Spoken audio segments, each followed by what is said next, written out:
Hey, Kea, baby. Hey, Liz. Looking cute Thank you. and pretty. What inspired your cute outfit today?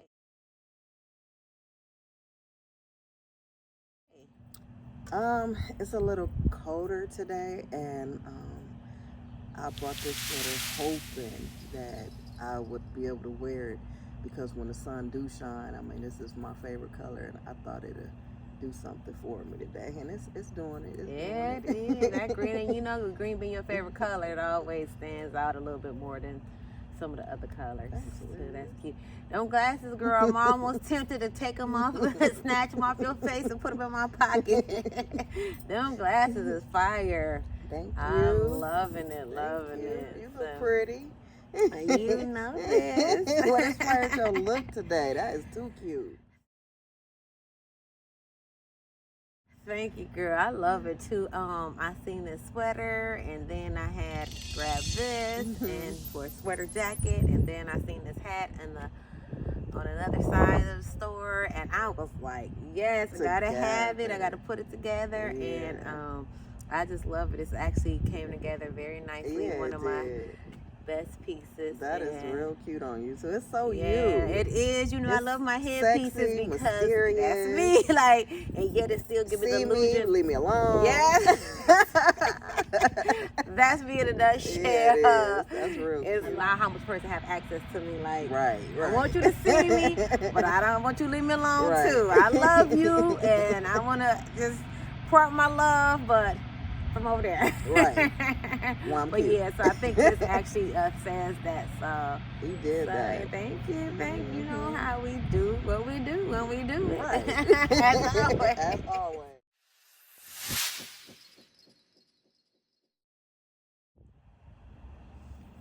Today's episode topic is a big one. And it's a big umbrella. Part one. We're gonna break it down as much as we can. But why do you think communication is so important?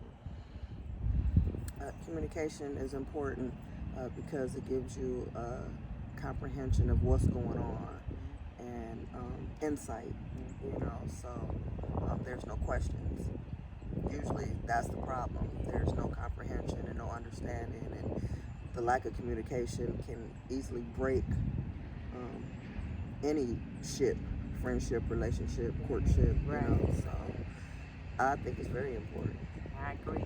Do you think your definition of why you think it's important is the same now than what maybe 10 years ago? Did you? Yeah. Okay, well, it's kind of Absolutely. the same. Yeah, because if I don't understand, you'll know, and it'll form a bridge between us. Yes. You know, and I like to know. Yeah. You know, I like to understand. I don't want to guess. I don't want to assume. You know, I don't want to make it what I think, my perception of what you're saying, and it could be completely different. So it's always been the same for me. I agree. It's always been important. I think started off the core, the foundation was to understand, and I just started adding layers to it. Again, it's such a big umbrella, and we could talk about this for. That's why we said a part one. But what comes to mind now, I say the three things is to prevent conflict, achieve a goal. Right. And to form a connection between, like you said, in any ship, a work relationship, a friendship, a sisterhood, or whatever. So, as far as like preventing conflict, everybody want to be understood. When you're not understood, it brings the emotion frustration for some reason. So, elaborating on it, taking the time to use the actual terminology in words, you know, so it's trying to prevent a conflict on whatever level, you know, just again, no matter who it is you're talking to, achieving a goal. I say, you know, you have a vision, you have something in mind, you have to communicate to whoever these different people. There's no way around it. It's not. It's a part of our life, period. No matter how introverted we is, you For know. all living things too. Yeah. You know, for all living things, not just humans. You know, the animals have to communicate. Yeah. So it's deep, and I know we're gonna go in. Right, I know we're gonna go in, but also the other part, like I said, to bring a certain amount of connection, you know, because there's a yin and a yang to communication, right? Because at first it was always about me expressing myself verbally and want to be understood. And when I was younger, and it was all, you know, a little bit more about myself. But then as I grew and evolved, I know the other part of it is comprehension.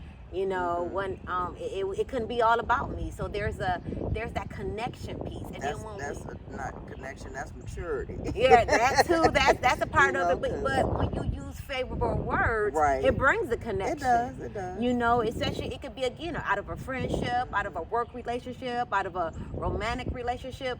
When you're communicating and you bring some favorable words on both parts, that's where it forms the connection. It's kind of like, oh, you know, start making you feel a little bit more, you know, giddy or that lightheartedness or whatever. But then that goes the opposite too.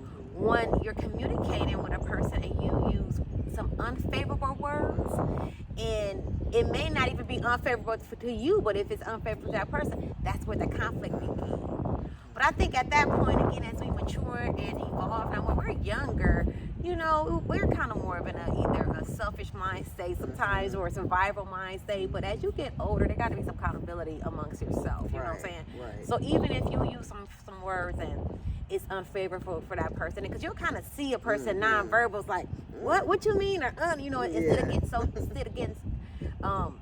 defensive immediately, and then when it kind of jump the gun, you know, once we see that, we can say like, oh, you know, let me change the word, or let me use, you know, sometimes I say not all the time, because again, we're not responsible for nobody else, you know, how they gonna respond once we say our truth or what we say, but there is a compassion level, I think, in communication, especially if you know you're communicating with somebody, and it can kind of you can see it turn into a conflict, you know. So I think, again, those are just so important. The terminology, the word choices you use. I think it depends on how much you enjoy communicating, and are you nosy enough to know or want to know what's going on with that other person? Because a lot of people, communication is only about them.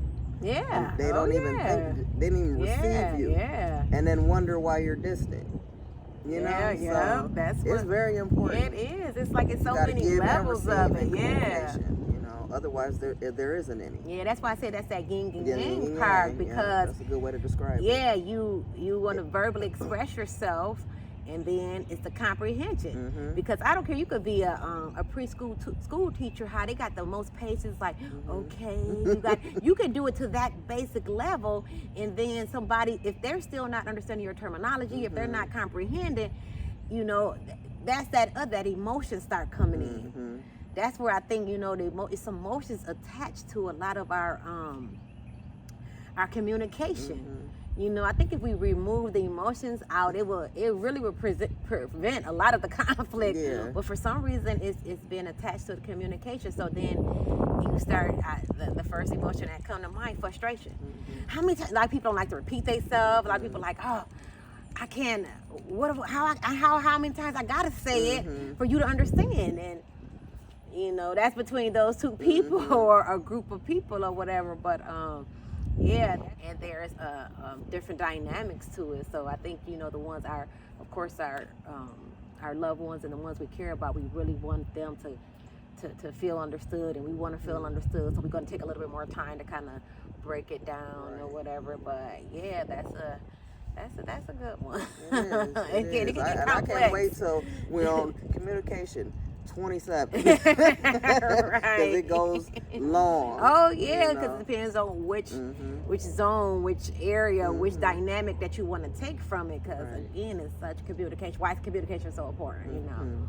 And some people might say, well, it's not that important to me, but you still have to do it. But you want to be understood. So then you'll be frustrated because you're one-sided. Yeah, because it may not be important to them, and that's fine. You know, everybody can have their own truth. But when you're calling to pay that bill, and they're kind of like, "What are you saying?" What are you saying? You're like, oh, I don't mind. I don't mind repeating myself. If somebody is really trying to get it, in that moment.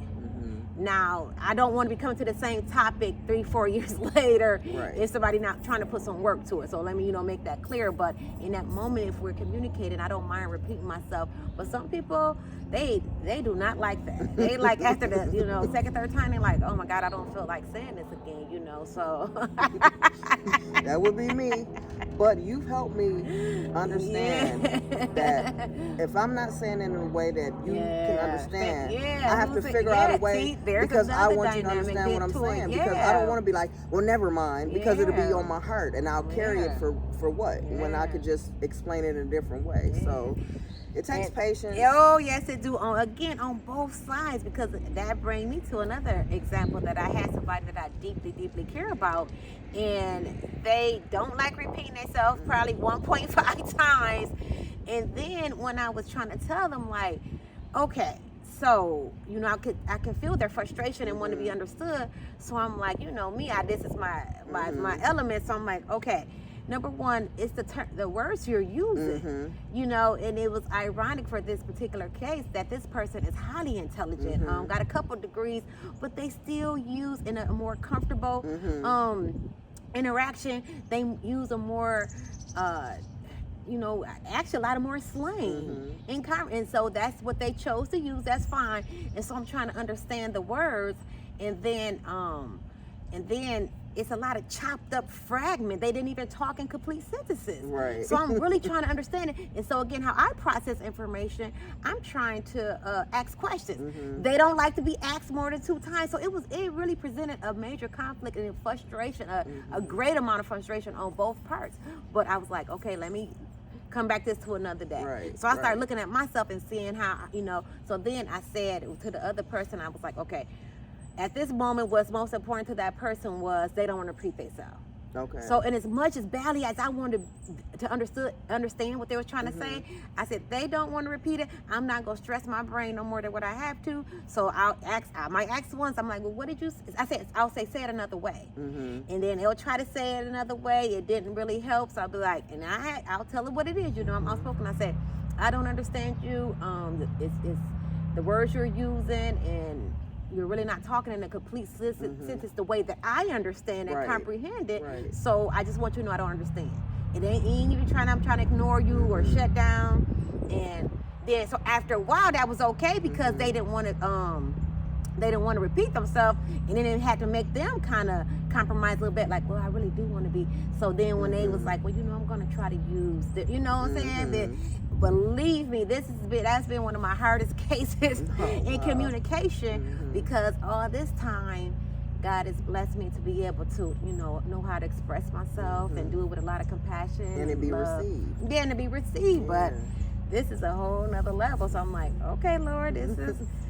I'm gonna, I'm gonna keep working at this, because I want this person. I care about this person, and I really want to be understood, and I want them to feel understood. And so I'm gonna have to learn some more tools and different resources to kind of bring it in.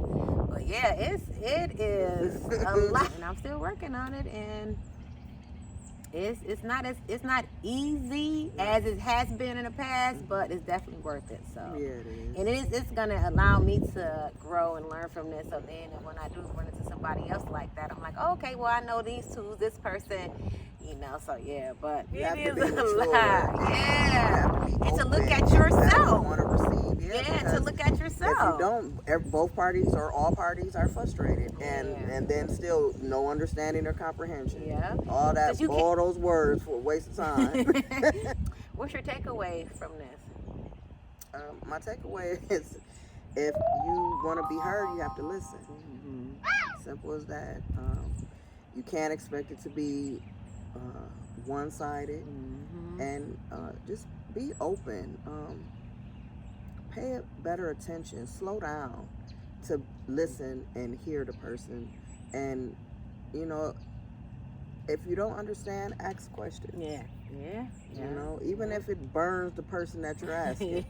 because even after the conversation, it'll still be on their heart that you didn't understand, and it makes you look at yourself like, okay, I could have said this. So even if those little bit steps to help you be better for the next conversation, it's worth it. my takeaway, if you don't understand, just say that. Just say, you know, I'm not understanding right now. You may not know which level, like the terminology, the tone, the fragments, or the comments, or whatever, what they're using. Say, I don't understand, and we might have to come back to it later or whatever, you know, because sometimes you process it or think about it. You can like, oh, this is what they was trying to say. But try not to get emotion behind trying to communicate yourself. Right. You know, try not to get frustrated or get mad or upset. You know, if we can kind of restrain some of that emotion, that'll kind of help make the communication a little bit clearer. Main three things: prevent conflict, achieve the goal, and bring the connection better. Like, okay, you know what? I don't understand what they're trying to say, or they're using a different tone or terminology or a whole different language altogether, but they seem real cool. You know what I'm saying? Because they seem real cool, and I like their style or whatever. Yeah, so that's kind of my takeaway.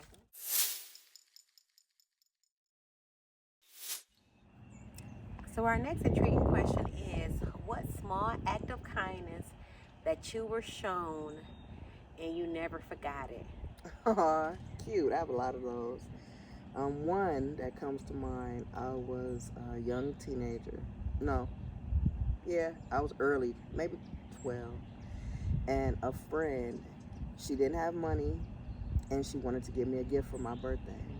And she gave me some of her favorite things. And I thought that was so sweet, because I was like, for you to give away something of yours that's your favorite, no matter what it was, I don't even care that it was used. The fact that you were willing to give it to me, it would have been new to me. Yeah, you know, I thought that was so one. kind. Yes, I never forgot that. It made me want to give, you know, because I know how it made me feel. So it just was so kind and sweet. I'll never forget that. Oh God, that was a good one. What about you? As you, I have so many that brings a smile to my face and make my heart jump.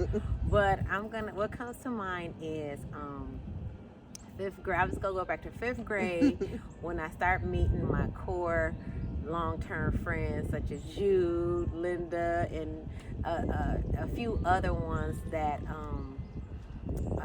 my household upbringing, a lot of times we were low on food, and I would go to your house and I would go to Linda's house, and a few of my dear friends, other dear friends that is very close to my heart, and I would, you know, being embarrassed or ashamed to say that I was hungry, or we only ate one time that day, or whatever the case was, we was low on food. As soon as I would go there, you would be like, you hungry? And you would be cooking all the time. And again, you and Linda first, I was the first two that kind of always would, because y'all was like little mamas. And so I used to be like, dang, they like mamas for real. And then you would be like, you hungry? No, I go out like, yes, I am. But I'm like, sure. You know how embarrassment and guilt get the best of you. You don't want to say it, but man, y'all would feed me good, and I'll be like, life is good. It's interesting how life look good, so good. So you have everything you want on the full stomach. Right. That's actually one of my earliest memories that come to mind. I'm happy that stick with you, because absolutely. I meant it from the bottom of my heart. And you hungry? You still do it today. That kitchen cooking, like, y'all hungry? Okay, that's good. But yeah, so anyways, we would love to hear an act of kindness somebody showing you that still kind of bring a smile to your face today. Leave it in the comments, and as always, thank you guys. Thank you so much.